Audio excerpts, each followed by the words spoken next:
মঙ্গল গ্রহে ঘনাদা প্রেমেন্দ্র মিত্র ৭২ নম্বরের একেবারে চক্ষুস্থির। হ্যাঁ, চক্ষুস্থির ছাড়া আর কি বলে অবস্থাটা বোঝাবো। ৭২ নম্বর মানে তো তিনি।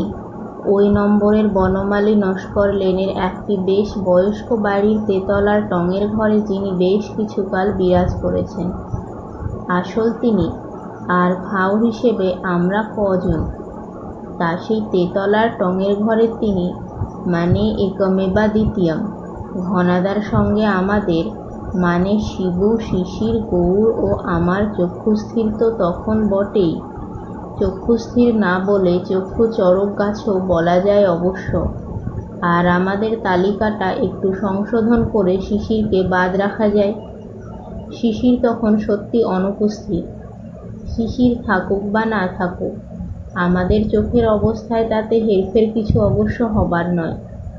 দুদিন ধরে রীতিমতো রিহার্সালে নিজেদের পাকিয়ে জোড়া জোড়া চোখ একেবারে ছানাবাড়া করে আমরা তখন যে যার পার্ট সিনেরিও মাফিক করে যাচ্ছি। সত্যি কথা বলতে গেলে পার্ট যা করতে হচ্ছে তা এমন কিছু শক্ত নয়। ব্যাপার যা তখন ঘটেছে তার হাড় হদ্দ জানা থাকলেও চোখগুলো বুঝি আপনা থেকেই কপালে উঠে যায়। চিত্রনাট্যটা গোড়া থেকে শোনালেই ব্যাপারটা বোঝার অসুবিধা থাকবে না। প্রথম লং শট।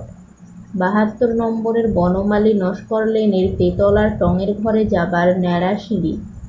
ব্যস্ত সমস্ত হয়ে শিবু সেখান দিয়ে ওপরে উঠেছে।